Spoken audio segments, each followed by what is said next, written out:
थोइबा पारी ममाबु कुंजेदुना निंगमदा कपचरी थोइबा से नंग अदुमना लैरगा ममा हेना सुनथै थुंगनबा खक्तना नुसिब्राने ममा अदुबु ऐ लेसादा हाइजखिनी माबु गाइजखिनी फट्रबा आइना मफमदा हाइजखिनी इचम चमना इंगावोंना लेजरबा पुंसिदो फपचेलबा आइना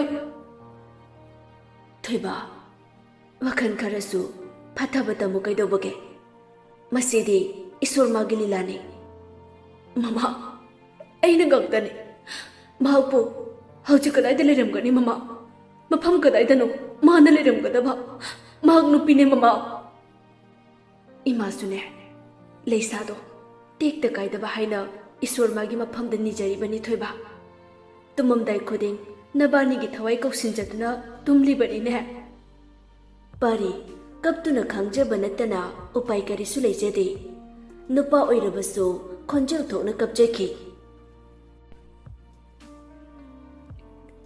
लेसा किचन दी यिंजांग सेमदुना लै अयुक नुंथिल खांगदा लेसा किचन दा यिंजांग नापी सेम कोलिक फेंग अमदे किचन वाइरम कई कई तैदुना लेरमी लेसा वारबसु मियोय अमतदा वाई कौबा हाइकिदे वारबा मतम इबुदौबु सुनजदुना लै लेसा हौख्रबा थौदो खरा निंगसिंगजा सरदना लेसा बाबागे इसिंग खिता लुमाओहे हेरा इपा इबुंगो नचातोंबिना नसाइना लुमदुना लेजरे थांगकौचरकलगे इपा इबुंगो थांदोरो लेसा हराउने इमुंग चेंजिनखि टैक्सी अमुबदुदा फादिना चपलगा पुथोरई इसिंगदु थनमदुना खुदेंग अमुक लौबु चंखि खुदेंगदु पुथोकचरक्तुना मपागी इसिंग हाइबिरे अस ख्वांग से टेक्तोरबा खंगदेदा नोंथाबगा ngamjhe सरद मख्वांगदु पाइदुना नोंथारी मतौदुदा लेसा मपाबा मुने यिंगजदुना बाबा फजना फामो ए हंबिरगे हाइबो हाइगद्राने ऐसे लेसाने लेसाना हाइतबा थबक अमते हेक लेते हाइतबा हाइबबो नुपा कोइबा असि खक्तनी इहे मसिदी से हम सरद की मखों लेसाना हंबेरी ऐगे चातोंबिसे मपागी खोंग चांबागादी हाइजरिनीने मथोंग हुक्ते हाइबवानी अमरोंददे ग्यान ताख्रबा लेसा नोक्तुना मपाबु यिंगजरई बाबा लविंकोल कोइबसे यमवाब्रा बाबा कनाबु नुंगाइनगिने थबक सुबबो खंगदेदा पिकलिंगदगे सुदुना असुम लागले सिरमदाइ फाव सुगदौरिब्रा खंगदेदा लेसा तपना बाबा नचा चारगा बाबाबु पुथानगनिये बाबाबु नुंगाइहनगनिये इमा लेसा सुम येंजांग सेमलंबदगे मखुत्तो यावखिदुना ई कामलए सालेने लेसागी खोंजेलदु ताबदगे चेंसिलए ओ बापरे सालिनी मनुंगदा चेंसिनदुना येंगांग पुदुना चेंथोरए अमदे सोक्लिबा खुत्तुदा ई खक्नबा इदु नंथोकपिदुना येंगांगदु तैबिरे सालेनीना लेसा सिबु कैनो ई ngakta ngaire पी अमोनबा मना अमुक येसिनबिरे चल रूम दा चलो रेस्ट तौरो चलो लेसाना दीदी हाइबा लोइट्रिङै सालिनीना करिनो यारे चो ऐ त होरगे चलो लेसा मागी रूम दा चंगलक्तुना फमुंग दा फमले सोक्लिबा मखुत्तो तपना थांगतुना बाबा निंगम दा सोंजेरकले बाबा नचाबो वरोबिगनुको बाबाबु पुथानगनि खंजरुबा पुंगनमक अरेंबदा तारे बाबा मखुतुदा पिरांग मसु तप तप तारकले बाबा ए बाबाबु यम उनिंगे बाबा ममित अनिदु चेचेत उसिंजदुना खांगले ममा नचादा वरोबिगनुको करंबा मचाना ममा मपादगी लापना लेनिंगनि ऐगिने हाइबदा मफम असिदा कनासु लेति बाबा नखोय नुंगाइना लेबो होयुको नसागे पुंसिदे ꯅꯨꯡꯉꯥꯏꯕ ꯍꯥꯏꯕꯗꯣ ꯇꯝꯕꯤꯔꯝꯗ꯭ꯔꯦ ꯕꯕꯥ꯫ ꯂꯩꯁꯥ ꯃꯈꯨ ꯑꯅꯤ ꯁꯧꯗꯨꯅ ꯃꯃꯥꯏ ꯅꯣꯟꯊꯗꯨꯅ ꯄꯦꯟꯅ ꯀꯞꯆꯔꯤ꯫ ꯁꯔꯠꯁꯨ ꯅꯥꯄꯤ ꯐꯥꯜꯂꯝꯕꯗꯒꯤ ꯃꯈꯨꯠꯇꯨ ꯁꯣꯛꯇꯨꯅ ꯏ ꯀꯥꯝꯂꯛꯂꯤ꯫ ꯁꯣꯛꯂꯤꯕ ꯃꯈꯨꯠꯇꯨ ꯆꯦꯠꯅ ꯄꯥꯏꯁꯤꯟꯖꯗꯨꯅ ꯃꯌꯨꯝ ꯇꯝꯅ ꯊꯨꯅ ꯀꯨꯝꯂꯛꯏ꯫ ꯃꯗꯨꯅ ꯃꯣꯏꯕꯥ ꯈꯔ ꯌꯦꯡꯂꯒ ꯇꯧꯕ ꯌꯥꯗ꯭ꯔꯣ? ꯏꯗꯤ ꯐꯖꯅ ꯊꯣꯛꯂꯝꯂꯅꯤꯅꯦ꯫ ꯀꯔꯝꯅ ꯌꯦꯡꯒꯅꯤ ꯃꯃꯥ? ꯏꯆꯥꯗꯨꯕꯨ ꯆꯥꯔꯝꯒꯗ꯭ꯔꯥ ꯇꯨꯝꯂꯝꯒꯗ꯭ꯔꯥ? ꯀꯅꯥꯒꯤ ꯌꯨꯝꯗꯅꯣ ꯃꯥꯗ ꯂꯩꯔꯝꯒꯗꯕ? ꯅꯠꯇ꯭ꯔꯒ ꯃꯍꯥꯛ ꯇꯥꯏꯕꯪ ꯑꯁꯤꯗ ꯂꯩꯔꯤꯕ꯭ꯔꯥ? ꯏꯆꯥꯒꯤꯅꯦ ꯍꯥꯏꯕꯗ ꯂꯪꯂꯥ ꯃꯆꯦꯠ ꯑꯃꯠꯇ ꯐꯪꯗ꯭ꯔꯕꯗ ꯀꯔꯝꯅ ꯂꯩꯒꯅꯤ?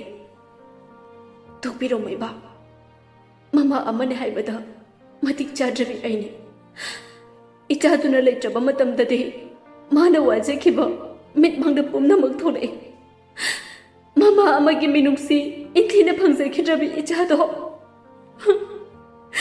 ꯉꯁꯤꯗꯤ ꯃꯃꯥ ꯑꯩꯕꯨ ꯋꯥꯔꯧꯗꯨꯅ ꯆꯠꯈ꯭ꯔꯦ꯫ ꯏꯁꯣꯔ ꯃꯥꯁꯨ ꯋꯥꯔꯧꯗꯨꯅ ꯃꯃꯥ ꯑꯃꯒꯤ ꯃꯊꯥꯗꯒꯤ ꯁꯦꯠꯇꯨꯅ ꯄꯨꯕꯤꯈ꯭ꯔꯦ꯫ ꯃꯗꯨ ꯅꯤꯡꯉꯝꯗꯅ ꯀꯞꯆꯔꯛꯂꯤ꯫ ꯍꯧꯖꯤꯛꯇꯤ ꯑꯔꯣꯏꯕ ꯁꯣꯔ ꯍꯣꯟꯗ꯭ꯔꯤꯉꯩ ꯃꯃꯥꯡꯗ ꯃꯄꯥ ꯑꯩꯅ ꯏꯆꯥꯒꯤ ꯁꯛꯇꯝ ꯑꯃꯨꯛꯇ ꯎꯖꯗꯨꯅ ꯂꯥꯜꯂꯦ ꯍꯥꯏꯕ ꯐꯪꯖꯕ, ꯃꯁꯤ ꯅꯤꯖꯕ ꯅꯠꯇꯅ ꯄꯥꯞ ꯆꯦꯜꯂꯕ ꯃꯄꯥ ꯑꯩꯒꯤ ꯋꯥ ꯀꯔꯤꯁꯨ ꯂꯩꯇ꯭ꯔꯦ꯫ ꯁꯔꯠ ꯇꯨꯃꯤꯟꯅ ꯈꯨꯗꯩꯗꯨ ꯃꯔꯦꯡꯕꯥꯟꯗ ꯌꯥꯟꯗꯨꯅ ꯍꯧꯒꯠꯆꯩ꯫ ꯁꯟꯙ꯭ꯌꯥꯒꯤ ꯃꯇꯝꯅꯤ꯫ ꯃꯤꯅꯥ ꯂꯧꯕꯨꯛꯇ ꯃꯇꯣꯝꯇ ꯐꯝꯂꯤ꯫ ꯃꯤꯅꯥ ꯂꯥꯛꯑꯣ, ꯂꯥꯛꯑꯣꯕ, ꯁꯤꯗ ꯀꯩꯅꯣꯝ ꯂꯩꯔꯦ, ꯆꯦꯜꯂꯛꯑꯣ꯫ ꯂꯩꯁꯥ ꯃꯤꯅꯥꯕꯨ ꯈꯨꯠ ꯈꯠ ꯈꯠꯇꯨꯅ ꯂꯥꯎꯔꯛꯏ꯫ ꯃꯤꯅꯥꯁꯨ ꯂꯩꯁꯥ ꯇꯝꯅ ꯆꯦꯟꯁꯤꯜꯂꯛꯇꯨꯅ ꯀꯩꯅꯣ ꯀꯩ ꯂꯩꯔꯒꯦ?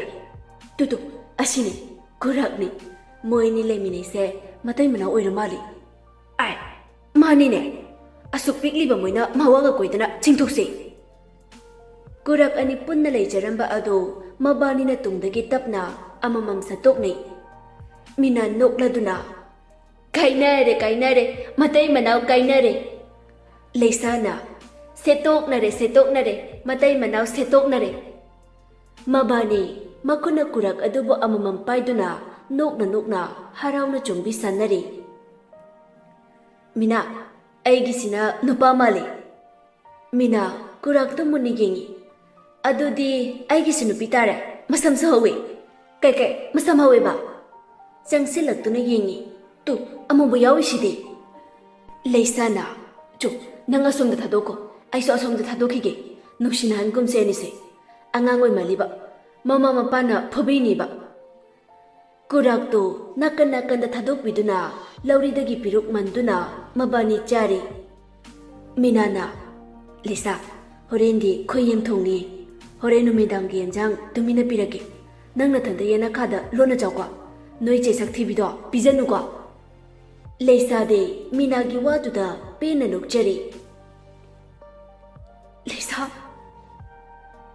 ꯃꯤꯅꯥ ꯅꯤꯡꯉꯝꯗ ꯀꯧꯖꯗꯨꯅ ꯃꯄꯤ ꯁꯤꯟꯊꯔꯛꯂꯤ꯫ ꯂꯩꯁꯥ, ꯅꯪ ꯂꯩꯇ꯭ꯔꯕꯗ ꯑꯩꯒꯤ ꯀꯅꯥꯁꯨ ꯂꯩꯇꯕꯒꯨꯝ ꯊꯣꯛꯂꯦ꯫ ꯅꯪꯕꯨ ꯅꯤꯡꯁꯤꯡꯕ ꯅꯠꯇꯅ ꯑꯩꯒꯤ ꯎꯄꯥꯏ ꯂꯩꯇ꯭ꯔꯦ ꯂꯩꯁꯥ꯫ ꯃꯤꯅꯥ ꯅꯣꯡꯊꯛꯇ ꯌꯦꯡꯖꯗꯨꯅ ꯀꯞꯂꯤ꯫ ꯏꯕꯨꯙꯧ, ꯂꯩꯁꯥꯅ ꯂꯩꯔꯤꯕ ꯃꯐꯝ ꯑꯗꯨꯕꯨ ꯀꯗꯥꯏꯗꯅꯣ? ꯃꯥꯕꯨ ꯑꯋꯥꯕ ꯀꯌꯥꯗꯒꯤ ꯉꯥꯛꯊꯣꯛꯄꯤꯌꯨꯀꯣ, ꯂꯩꯁꯥꯕꯨ ꯈꯨꯗꯣꯡꯊꯤꯕ ꯅꯪꯍꯟꯕꯤꯒꯅꯨꯀꯣ꯫ ꯃꯤꯅꯥ ꯃꯈꯨꯠ ꯑꯅꯤꯗꯨ ꯂꯣꯟꯅꯗꯨꯅ ꯀꯞꯆꯔꯤ꯫ ꯂꯩꯁꯥ, ꯈꯨꯗꯣꯡꯊꯤꯕ ꯀꯌꯥ ꯃꯥꯌꯣꯛꯅꯗꯨꯅ ꯃꯤꯌꯥꯝꯅ ꯁꯛꯈꯪꯕꯤ ꯑꯣꯏꯔꯛꯎꯀꯣ꯫ ꯅꯪꯅ ꯄꯥꯝꯖꯕ ꯃꯤꯌꯥꯝꯒꯤ ꯅꯨꯡꯁꯤꯕꯗꯣ ꯐꯪꯂꯕ ꯃꯇꯨꯡ ꯈꯨꯟꯁꯤꯗ ꯑꯩꯒꯤ ꯅꯥꯛꯇ ꯑꯃꯨꯛ ꯍꯜꯂꯛꯈꯣꯀꯣ꯫ ꯃꯄꯤꯗꯨ ꯇꯩꯊꯣꯛꯆ ꯑꯩꯁꯨ ꯅꯪꯕꯨ ꯉꯥꯏꯔꯤ, ꯉꯥꯏꯈꯤꯒꯅꯤ, ꯑꯩꯒꯤ ꯉꯥꯏꯖꯃꯟ ꯑꯔꯦꯝꯕꯗ ꯇꯥꯍꯟꯕ ꯌꯥꯔꯣꯏꯀꯣ꯫ ꯃꯤꯅꯥ ꯃꯈꯨꯠ ꯑꯅꯤꯗꯨ ꯂꯣꯟꯅꯗꯨꯅ ꯀꯞꯆꯔꯤ꯫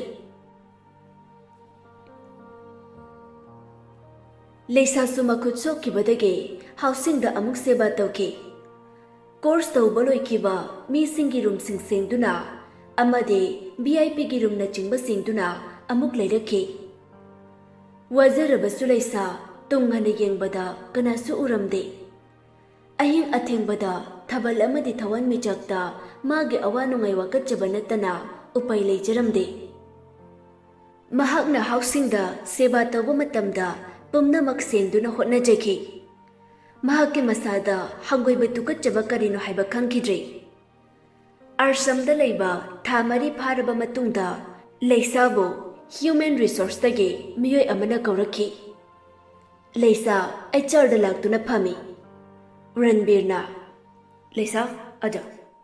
ꯂꯩꯁꯥ ꯇꯞꯅ ꯆꯪꯂꯛꯇꯨꯅ ꯐꯝꯃꯤ꯫ ꯔꯟꯕꯤꯔ ꯀꯥꯎꯟꯇꯔꯗꯒꯤ 2,500 ꯂꯧꯊꯣꯛꯇꯨꯅ ꯂꯩꯁꯥꯗ ꯄꯤꯔꯝꯃꯤ꯫ "लो, आपका सैलरी." ꯂꯩꯁꯥ ꯄꯩꯁꯥꯗꯨ ꯂꯧꯗꯕꯤ ꯉꯛꯅ ꯌꯦꯡꯖꯔꯗꯨꯅ ꯉꯛꯆꯅꯅ "पर भैया क्यों?" रणबीर नोक्लदुना "बेमा, नंगी थबकीनी, हंदक थासिगिनी, से लौरुसी." लैसा मम्मीतगी मपीरा चेलदुना पैसादुबु लौजे। लैसा मैथों ममु नोक्तुना "थैंक यू भैया." रणबीरना "वेलकम सोती." लैसा पैसादु पाइदुना हराउना थोक्लई। अम्फी थिएटर दा फमदुना ngahak makutta pairiba paisadu munna mitphamongda yengduna lei। पैसा, aina tanjaba पैसा। mayum khangning ningsinglaktuna tumina ngahak lei। baba hoidubu पैसा waramgadrane? maithong amuk maksili। aina karamna pirugane? kanaki makutta pijagane? पैसा से आइगे खुद लेरे। मसी आइगे बाबा की पैसा ने। मपीर चेंजा बाबा आइगे पैसा फंगे तू बाबा ममा तू आइगे पैसा था खुदिंग फंगनी है। अने सुसबगी पैसा ने था खुदिंग लौब लाओ है रे बाबा। मपी तू तैथोकचा फुक आवगतुना रूम तमना लाए। पोचे हापतुना थमलिबा कोक्तादो इंथीना चामथोक्तुना कंगहली। कोक्तादुबु येंगना येंगना माइथोंग ममुन मिनोक तमजेदुना कोक्तादुदा 1,000 हापतुना हराउना बाबा सिना बाबागिने 1,000 अमुक हापचेली। असिना ममा नंगिने। लेमजेबा चौंगादु येंगदुना सिदे आइगी पोटखिता लेहाउगे। ममन नोकना सोंजा मकुना पाइसिनजदुना था अमगी सिजिनबा पोचै लेजरी। असुमना था 10 लैसा हाउसिंग दा लैदुना पैसा खरा तुंजिनजखी। था 10 गी मतुंगददी लैसासु मीना सखंगबिदुना महाकपु नुक्सिबिबगी रिसेप्शन दा थबक पुहनबिरी। रिसेप्शन दा असुम फमना होटना जमंदगी माबु मिसिंगना नुक्सिबिरपना कोर्स अयाम्बगी रिपोर्ट लैसाना तौखी। था खरगी मतुंगदगी लैसा मिसक अमना मतेंग पांगबिदुना आयुर्वेदागी कोर्स अमुक तौदुना चही 2 गी मतुंग आयुर्वेदिक हॉस्पिटल दा थबक पुबा हौरकी। थबक पुना मेडिसिन सेंबना चिंगबसु यौसिंदुना अहांगबा मतमदा मेडिसिन इंचार्ज ओइना पानरकी। मसीदा नत्तना सेटसिंगी मफमसु लैसाना सेनरकी। महकना वाजबा होटनाजबा मयामना मफमदुगी मियाम पुंबना लैसाबु अदुकी मतिक नुंसिबिखी। तपना लैसाबु इंडिया खक्ता नत्तना आउट ऑफ इंडिया गी मियामनसु मसक खंगबा हाइबदु ओइरकी। आरसम हाइजबा वादनी पाक सन्ना चाउख्रबा इंटरनेशनल आरसम अमनी। वर्ल्ड फेस्टिवल लाकपा मतम लैसा आरसमदुगी ऑल कोर्स के ओइना रिपोर्टिंग लौबा फाउंगमलकी। मिपुम खुदिंगमकना लैसाबु नुंसिबिबा हाइबदु ओइरकली। नुंगतिगी कपचदुना लैजरंबा अदो महाकी मथौना चिनबना अवाबा खरा मखैदी कौजबा ngamlakli। मियाम दुगा लोइनदुना मागी वखल कौजबा ngamlaklabasु मंगाउ थिरंबा लैसागी मिनोक्ति अदमक उबा फंखिद्री। फंगलखिगद्रा लैसागी मिनो। तुमलमदाई खुदिंग ममा मपाबु लापना खोइरमजदुना अमदे इबुदौ बुलाचबना निंगसिंग खुदम ओइखि।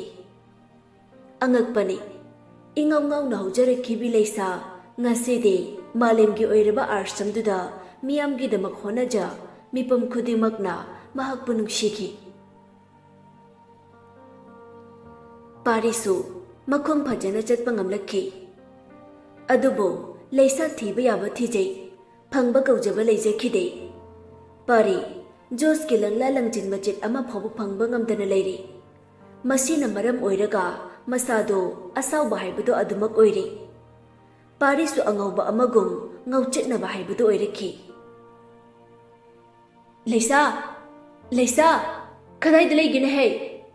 ꯁꯥꯂꯤꯅꯤ ꯀꯥꯗꯒꯤ ꯀꯣꯏꯂꯥꯎ ꯂꯥꯎꯔꯛꯏ꯫ ꯆꯦ, ꯗꯦꯔꯦꯁꯇ ꯂꯩꯌꯦ꯫ ꯂꯩꯁꯥꯒꯤ ꯈꯣꯟꯖꯦꯜꯗꯨ ꯇꯥꯕꯗꯒꯤ ꯁꯥꯂꯤꯅꯤꯁꯨ ꯃꯊꯛꯇ ꯀꯥꯔꯛꯏ꯫ ꯑꯉꯥꯎꯕꯤ, ꯑꯩꯅ ꯉꯁꯥꯏꯗꯒꯤ ꯀꯣꯏꯊꯤ ꯊꯤꯔꯨꯔꯦ꯫ ꯁꯥꯂꯤꯅꯤꯁꯨ ꯂꯩꯁꯥ ꯃꯅꯥꯛꯇ ꯐꯝꯊꯔꯛꯏ꯫ ꯀꯩ ꯍꯥꯏꯒꯦ ꯆꯦ?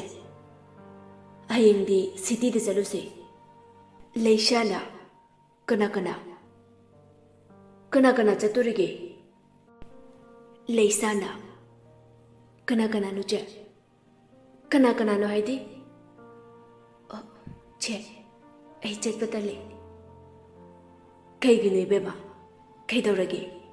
ꯅꯪꯅ ꯌꯨꯝꯗ ꯆꯠꯄꯁꯨ ꯅꯠꯇꯦ, ꯃꯄꯥꯟꯗꯁꯨ ꯊꯣꯛꯇꯦ꯫ ꯀꯩꯗꯧꯔꯒꯦ? ꯁꯦ, ꯆꯦꯆꯦꯗ ꯍꯥꯏꯌꯨꯁꯦ꯫ ꯂꯩꯁꯥ ꯃꯥꯏꯊꯣꯡ ꯂꯨꯛꯊꯗꯨꯅ ꯂꯩ꯫ ꯂꯩꯁꯥꯒꯤ ꯃꯇꯧꯗꯨꯗ ꯁꯥꯂꯤꯅꯤꯁꯨ ꯅꯨꯡꯉꯥꯏꯇ꯭ꯔꯗꯨꯅ ꯂꯩꯁꯥ ꯃꯃꯩ ꯑꯅꯤꯗꯨꯗ ꯄꯥꯏꯗꯨꯅ, ꯕꯦꯝꯃ, ꯌꯦꯡꯉꯨ, ꯑꯐꯕ ꯂꯩꯔꯕꯗꯤ ꯐꯠꯇꯕꯁꯨ ꯂꯩꯕꯅꯤ, ꯅꯨꯡꯉꯥꯏꯕ ꯂꯩꯔꯕꯗꯤ ꯅꯨꯡꯉꯥꯏꯇꯕꯁꯨ ꯂꯩꯕꯅꯤ꯫ ꯌꯦꯡꯉꯨꯅꯦ, ꯅꯪꯒꯤ ꯃꯃꯥ ꯕꯕꯥꯅ ꯅꯪꯕꯨ ꯀꯌꯥꯗ ꯅꯨꯡꯁꯤꯅ ꯊꯝꯕꯤꯔꯤꯕ? ꯂꯩꯁꯥ ꯄꯤꯔꯥꯡ ꯏꯍꯧꯔꯛꯇꯨꯅ ꯌꯦꯡꯂꯤ꯫ ꯌꯦꯡꯉꯨ ꯕꯦꯝꯃ, ꯅꯪꯁꯦ ꯀꯌꯥꯗ ꯅꯨꯡꯁꯤꯔꯕꯅꯣ? ꯏꯁꯣꯔꯅꯁꯨ ꯅꯍꯥꯛꯀꯤ ꯄꯨꯟꯁꯤ ꯅꯨꯡꯁꯥꯡꯕ ꯀꯌꯥ ꯑꯃ ꯄꯤꯔꯛꯀꯅꯤ꯫ ꯑꯗꯨꯒꯤ ꯃꯊꯛꯇ ꯅꯪꯒꯤ ꯃꯥꯡꯈ꯭ꯔꯕ ꯃꯤꯅꯣꯛꯇꯨꯁꯨ ꯁꯣꯏꯗꯅ ꯅꯣꯛꯂꯛꯈꯤꯅꯤꯌꯦ꯫ ꯃꯗꯨꯗꯕꯨ ꯑꯩꯈꯣꯏ ꯃꯌꯥꯝꯅ ꯉꯥꯏꯗꯨꯅ ꯂꯩꯔꯤꯕꯅꯤ꯫ ꯆꯦ, ꯑꯩꯒꯤꯗꯤ ꯅꯨꯡꯉꯥꯏꯕ ꯄꯨꯝꯅꯃꯛ ꯃꯐꯝꯁꯤꯗ ꯂꯩꯔꯦ꯫ ꯑꯩꯁꯦ ꯀꯌꯥꯗ ꯅꯨꯡꯁꯤꯕꯤꯔꯤꯕ ꯃꯌꯥꯝꯁꯤꯅ꯫ ꯀꯩꯒꯤꯅꯣ ꯅꯪꯅ ꯑꯗꯨꯛ ꯅꯨꯡꯉꯥꯏꯇꯅ ꯂꯩꯔꯤꯗꯨꯕꯣ?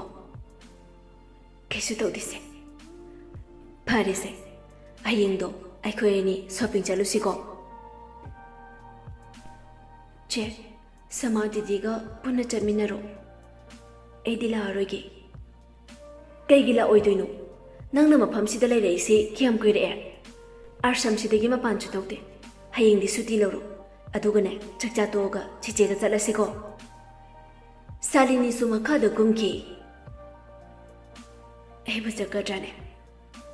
ꯆꯠꯇ꯭ꯔꯒꯅ ꯙꯤꯅ ꯑꯃꯨꯛ ꯀꯥꯏ꯫ ꯁꯣꯔ ꯁꯥꯡꯅ ꯍꯣꯟꯊꯗꯨꯅ, ꯆꯠꯇ꯭ꯔꯗꯤ ꯌꯥꯝ ꯅꯨꯡꯉꯥꯏꯒꯗ꯭ꯔꯥ?